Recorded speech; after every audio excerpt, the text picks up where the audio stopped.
Բարև ընկերներ, ինչպե՞ս եք։ Այսօր խոսելու եմ շատ կարևոր թեմայի մասին։ Խնդրում եմ հավանել եւ տարածել տեսանյութը։ Շնորհակալ եմ աջակցության եւ վստահության համար։ Երեք հերթական անգամ սպիտակցի քացիկը ասում եմ քաջիկը։ Քաջիկը հատեց բարևարկության հերթական կանոնը։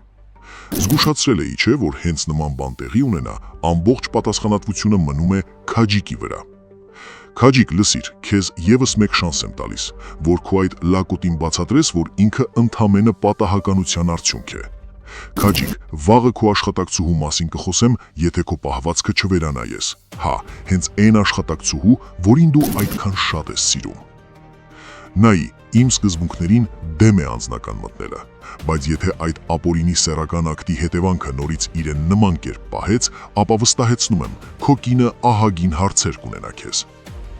Քաջիկ, ես ինչ ես, ուշադիր լսիր, խոսքս հիշիր, երբ դու քո նմանները կլինեք բանտում, խոստանում եմ, տեսակցության եւ որևէ մեկի հետ շփվելու հնարավորություն այլևս չես ունենա։ Սրանից հետո ամեն օր քեզ հիշելու եմ, եթե քո լակոտները նման պահվածք դրսևորեն։ Նայի, կարող եմ բոլորիդ նկարները եւս հրապարակել։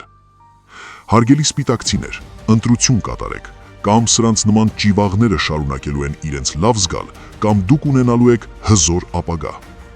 Ընկերներ, սրա մասով դեռ այսքանը, վաղը եւս կանդրադառնամ, եթե շարունակեն իրենց ամբարո պահելաձևը։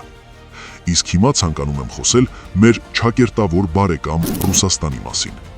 Այո, ճակերտավոր բարեկամ, քանի որ բարեկամը երբեք չի վնասի իր բարեկամին։ Հիմա շատերը կասեն, բա Նիկոլն է վարչապետը, բա իր դիվանագիտությունն է վատը, եւ նման հիմարագույն լոլոներ։ Այո, Նիկոլը վատ կառավարիչ է, բայց Ռուսաստանը ավելի վատ բարեկամ է։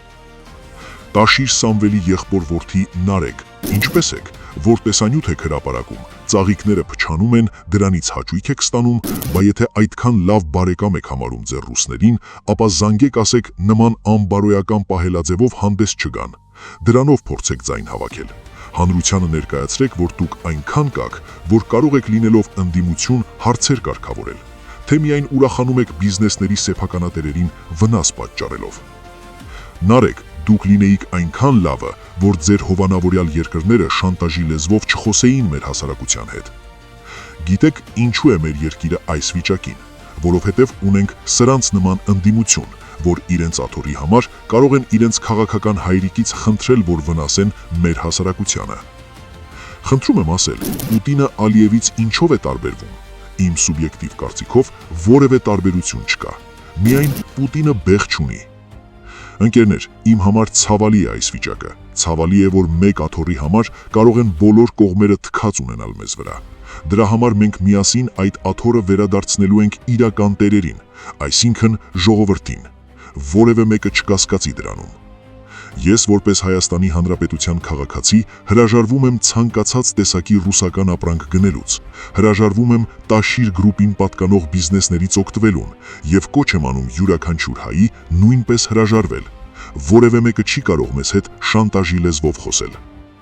Ընկերներ, այս ռուսները եւ իրենց սպասարկող հայկական մեդիա տերորիստները ամեն բան են անում, որ Նիկոլ Փաշինյանի թալանչի ռեժիմը վերարտադրվի։ Հիմա բացատրեմ, թե ինչու։ Յուրաքանչյուր բանական մարդ ունի ինքնապաշտպանության բնազդև, երբ մեզ հարվածում են, մենք կամ պաշտպանվում ենք, կամ հակահարված ենք տալիս։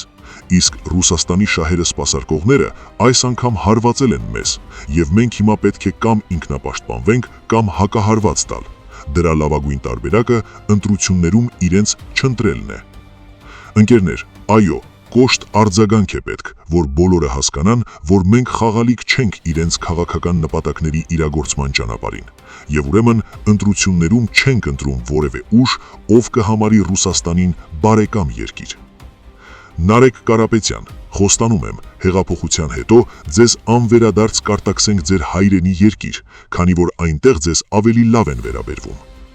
Սիրելի բարեկամներ, միշտ հիշեք, երբ ձեզ ասում են ամեն բան լավ է լինելու, մի հավատացեք։ Ձեր իրական բարեկամը այն մարդն է, ով դառը ճշմարտությունը գերադասում է խաղցր ստից։